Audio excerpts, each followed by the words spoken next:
My name is Miss Hayley Sampson. I have the honor and privilege of teaching Latin 1, Latin 2, Honors Latin 3, and AP Latin.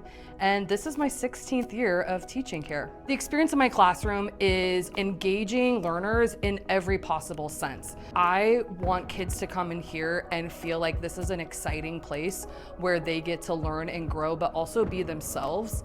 I'm really big into having a classroom environment that's a little loud, a little chaotic, because in that chaos, learning is happening. Students are engaging with material. Students are creating new meanings when we do group work.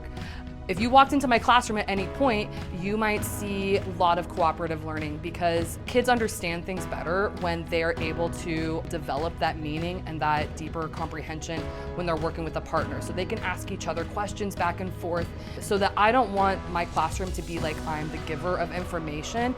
I am facilitating my students for them to acquire their own information. So one of my favorite projects that I do, I want to expose them to Roman culture and history and knowledge, because that's part of what makes the language come alive. And that also means the history to come alive. In an ideal world, it would be great if we could take a plane to Rome, fly there and explore Rome.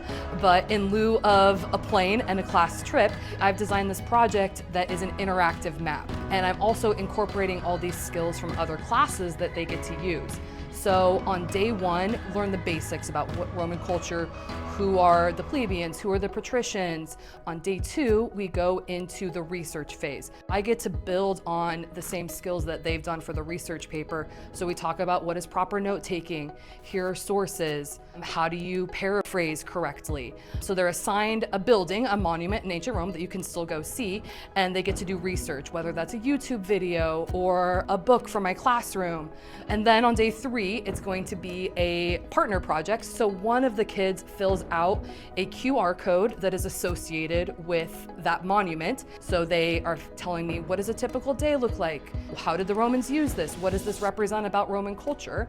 And then the other student gets to draw a picture of what the monument looks like on the outside and on the inside to make our interactive map. And then on the wrap-up day of this project, our students are going to take a tour through ancient Rome. So they're assigned a character, and the character have a character card with the name of their character, their social class, kind of a little bit about them.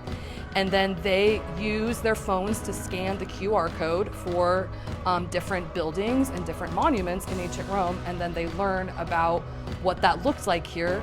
And then they're able to write a creative nonfiction about their character, a typical day in Rome. So kind of bringing that history alive through narrative, through engaging kinesthetically, through art, through research, all of that. So very fun project. Thank you so much for learning a little bit about the Latin classroom, and I hope you guys have a wonderful day. Carpe diem.